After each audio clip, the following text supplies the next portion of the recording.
Ladies and gentlemen, please welcome Mr. Jeff Wright. We're off to see the wizard, the wonderful Wizard of Oz. We hear he is a wizard of wiz, if ever a wiz there was. If ever a wiz there was, the Wizard of Oz is one because of the wonderful things he does. We're off to see the wizard, the wonderful Wizard of Oz.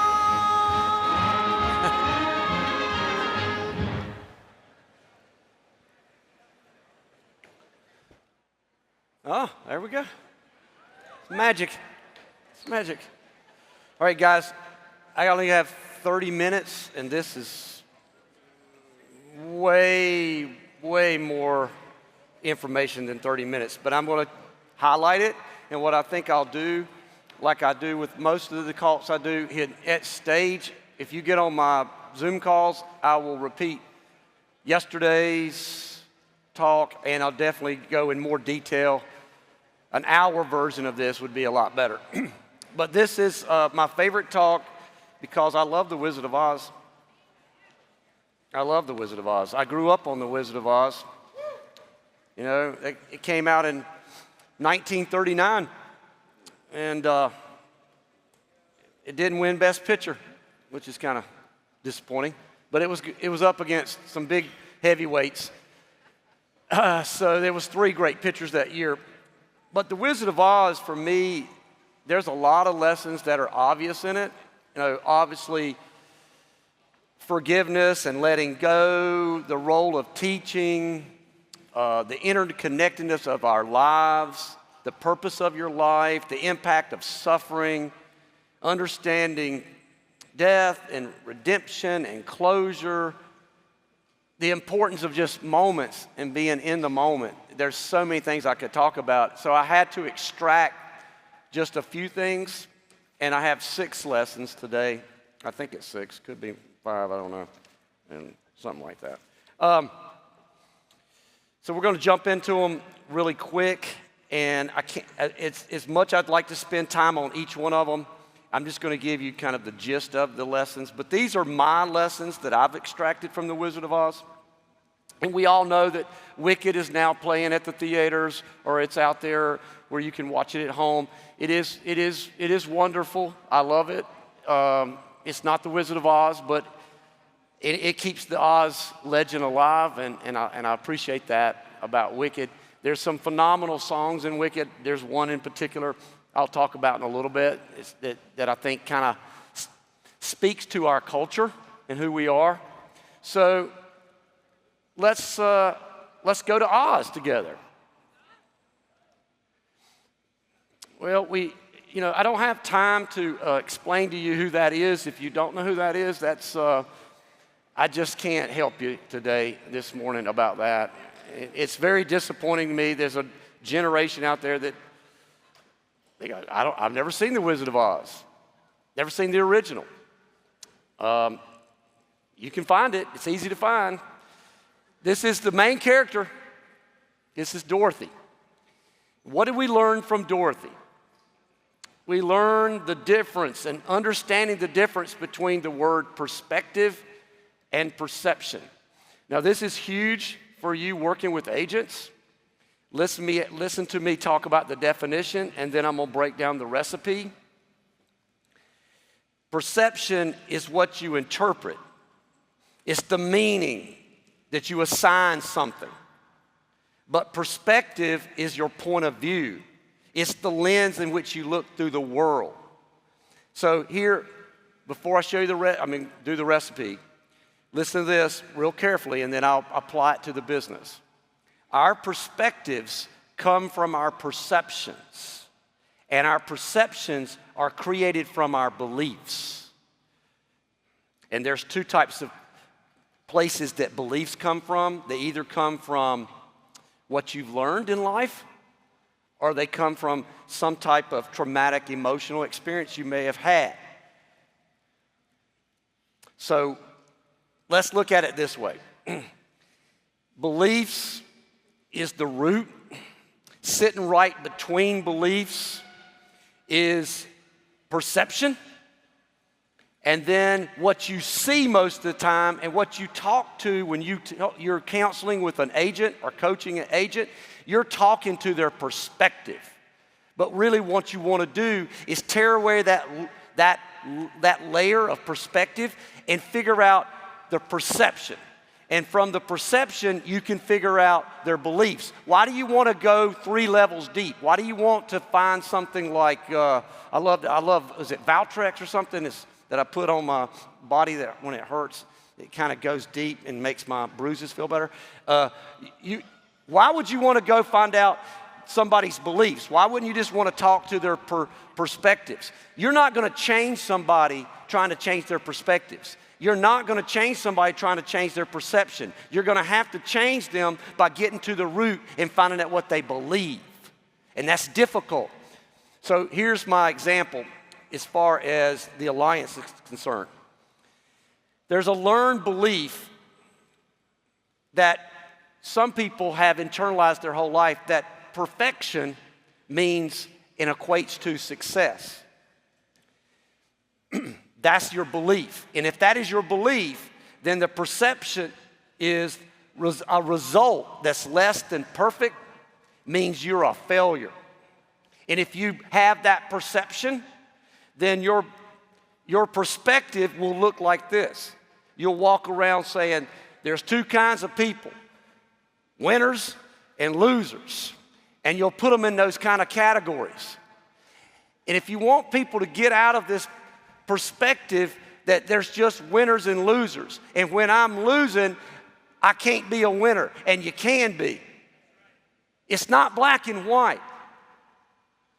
So I don't talk to people's perspective. I don't want to talk about that comment that there's just winners and losers. I want to talk about this result. If it's not perfect, then you feel like you're a loser, you're a failure. I then want to get into their belief and figure out what I can do to change that belief, because perfection does not equal success, especially in this business. Andy's been preaching that forever. So in the Wizard of Oz, though, Dorothy had more of an emotional thing that she had to get through. She believed that a better situation exists somewhere over the rainbow. And some of you guys are somewhere over the rainbow people. You dream that there's a better place. That's great. But it doesn't allow you, if you dream that dream too much, it doesn't allow you to live in the here and now. That was her belief. Her perception was, happy is where you truly are heard and accepted. But her perspective looked like this. There are 2 kind of places. One that I find fit in, and I find placement, and I find out who I am. And one that I have no voice, I'm invisible, and nobody cares about me. It's not black and white like that. You can't look at the world as I either am a failure or I'm a winner. You can't look at the world like I have no identity unless I'm around these people, unless I'm in this situation. It's not black and white. That's what we learned from Dorothy was looking for in Oz place, a sense of place. She wanted to fit in. She didn't realize to the end, I'm not going to go out chasing happiness because it was right here in front of me all along. Okay, that's too much. Is that too much? All right. What are we learning from our friend the Scarecrow? The difference between intelligence and wisdom. Intelligence is the ability to think logically, to solve problems, to have the capacity to learn. Wisdom is the ability to use that experience that you get when you do things and you fail and you mess up and you learn and you make better decisions moving forward. You gain insight and you gain better judgment. Intelligence doesn't guarantee wisdom, and wisdom doesn't guarantee intelligence. They're not naturally compatible. Intelligence is the ability to acquire knowledge. Some of you are so consumed of trying to gain intelligence. Now, you took an intelligence test. You went and got your license and you passed it. You had to have some intelligence to do that. Some of you are still stuck in the mode that I've got to learn everything. Sometimes you got to lean equally on your wisdom. Yes, intelligence allows you to have better skills and you're able to apply your knowledge. But wisdom is what this company is made of. This is who we are as a company. It's the life lessons that you learn. It's not just sitting in this and listen to me talk. If you have wisdom, you can see the invisible. And I'm not talking about you can see dead people. I'm just saying you can see the invisible. Intelligence, you can only see what's in front of you. There's stuff going on in this conference that's magical, that's not about sitting in a seat listening to a speaker. That's what we do. That's not who we are. You see what we do in here. You've got to immerse yourself in this culture, and you got to get out of your room and go talk to people and find out, become wise about the culture. There's a song in Wicked that I love, and it reminds me so much of this experience that I've had with the people in this room, like knowing Fitz like I do, you know. I was good friends with his sister growing up, and his mom was my high school teacher, and I didn't know him. He was a little fella. I didn't know him, but I know him now. And Jason and Olga have been so good friends to me, and the impact that I get to have, you know, on these, you know, I'm old now. I mean, I'm 63, and I get these young people are listening to me. They value what I have to say. I don't take that for granted. But in that song, For Good, it says, because I knew you. Y'all know the song? You like the song? Because I knew you, my life has changed for the good. You're not going to gain that wisdom if you don't get out and start to get to know these people on a different level. Immerse yourself in the culture. These young people just, they warm my heart, you know? Like, I love Erica Gold and Olivia Martin, and as much as they think I've changed their life, they've equally changed my life. You all have done that on these calls. It's important. The Bible asks this question in James 3:13. I know I don't ever talk about the Bible much, so it's Sunday, so I guess I should throw a Bible verse in here. James 3:13 says, who is wise and understanding among you? Let him show it by his good life, by deeds done in humility. That comes from wisdom. You want to be teachable, you got to have humility. And humility is the greatest form of wisdom. Knowing when to shut up and listen. And me and Andy try to teach people that all the time.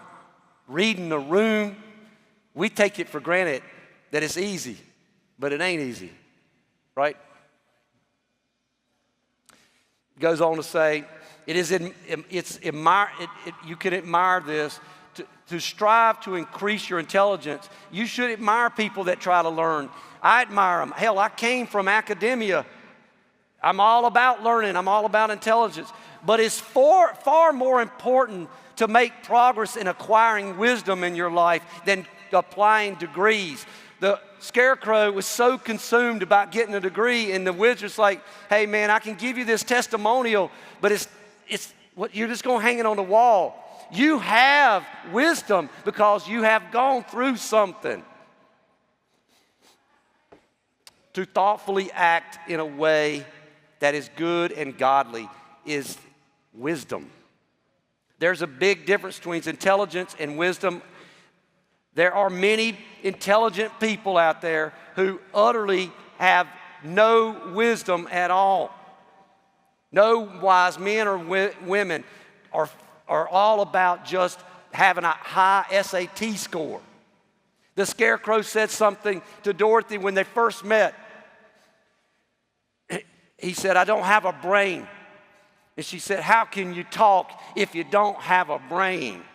And he said, I know a lot of people that do a lot of talking that ain't got no brains. Lord, that's true, isn't it? All right, moving on. Spent too much time on that. They're all equally important, guys. Understanding the difference between heart and desire. Some people think these are one and the same, and they're not. I call it the heart truth versus the mind desires. They're not interchangeable as it seems. Heart represents your internal core of your emotions and your deepest feelings, while desire refers to a specific active want. Now, the heart truth can be seen as the source or the root of desire. You could say that they're connected that way. Here's an example. Following your heart might mean pursuing what deeply feels right to you, while having a desire for success means actively getting off your butt and doing something every day to achieve a goal. The wizard talked to the Tin Man, how is a heart to be measured? Here's the message that we get from the Tin Man. It's not about, the wizard said, it's not about how much we receive from others. It's how much we can do for others. Service over self. He was preaching the Good Samaritan story to the Tin Man. In my mind, helping families is the heart's truth, and making money is the mind's desire. When we align the heart and the mind, we will be truly unstoppable. Now we get to my friend, the Cowardly Lion. The difference between confidence and courage. Confidence is the belief that you can do anything you put your mind to. It can be built through experiences and pushing yourself out of your comfort zone. But courage is the action of doing something despite the fact you're scared to death. It is often described in many, many movies as bravery. The ability to do something that frightens the crap out of you. You become a master of your fear. Your fear doesn't have mastery over you. Courage is the first step to building confidence. It is the root. Confidence is just what we see after you display courage. For example, you might need courage to try something for the first time and gain confidence from the experience by having it become something that you can fight with. Therefore, confidence is the byproduct of courage. Self-doubt is the obstacle to displaying courage. When you don't display courage, you have a lot of stuff going on in your head, and you've got a lot of self-doubt. You've got to somehow or another find the courage to accept the challenge to do something that you didn't think you could do. Just get out there and jump in the deep end and try. Gaining more responsibility from your challenges gives one the reason that the belief that you can kill the ghost of Christmas past, and you can kill that fear and not drag that fear from your past into your present. Have the courage to have a damn funeral for your past.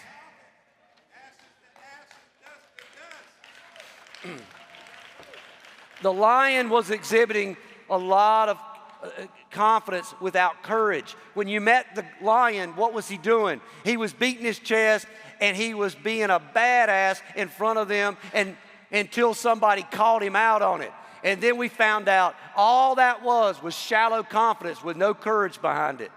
Anybody can walk around and act like they're somebody, but then you start asking questions. Show me your numbers, then I see your courage.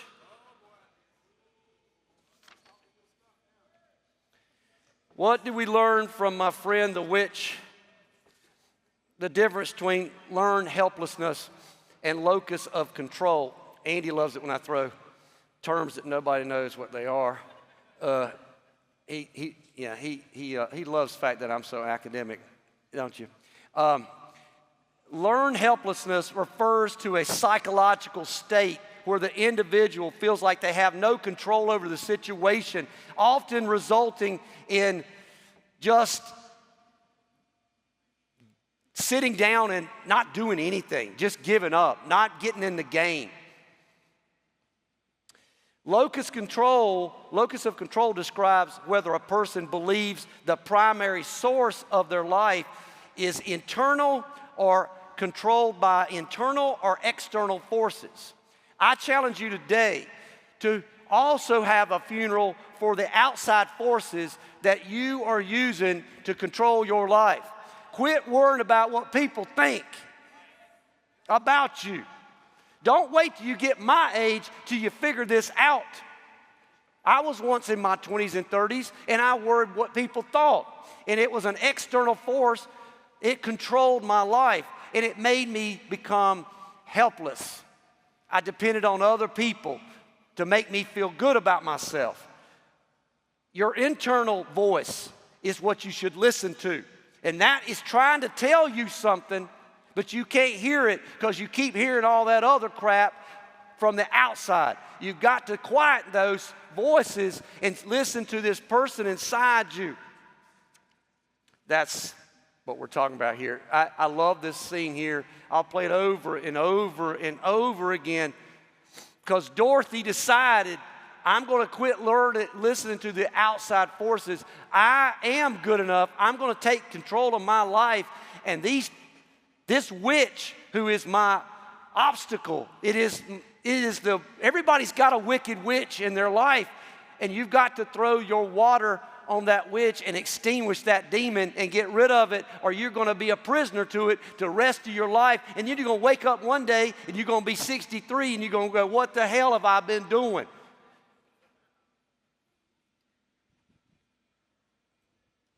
I feel like I'm being too, I am funny. I can be funny. I want to be popular. I like being popular. Y'all make me feel popular. The last lesson is the Oz principle. This is the most important. And Terry, this is where the cow and buffalo story comes from. It's from the Oz principle. Dorothy and the rest of them were trying to get out of Oz. Dorothy wanted to leave it entirely and go back to Kansas. The Oz principle says you can't get out until you go through something. You got to go through something to get out. So, I guess I should tell the cow and buffalo for people that don't know the cow. I mean, Terry tells it all the time, so I think everybody knows it. So Dorothy, she figured that out. And she went through some stuff. Walking through the woods and falling asleep in the poppy field. She went through some stuff that she didn't have to go through, but she's a better person for it.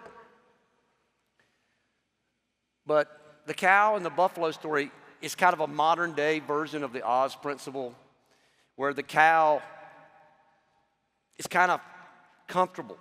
It doesn't want to do anything. It runs from challenges. And when a storm comes up, the cow smells the storm and hunkers down and tries to hide, or actually tries to outrun the storm, which is impossible for the cow. And I love cows because it's the Chick-fil-A mascot. But the buffalo smells the same storm, and the buffalo sees the challenge as something I got to go through to get out. So they go through the storm and come out the other side a better person.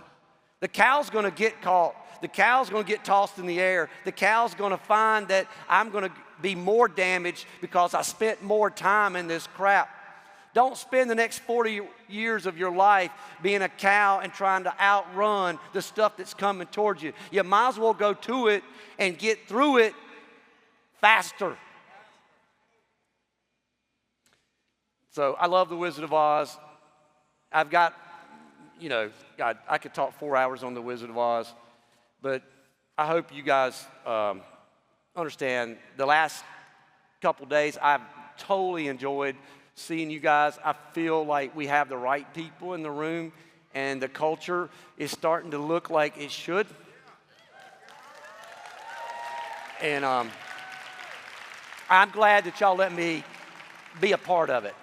My name's Jeff Bright. I appreciate every one of you in this room. Thank you.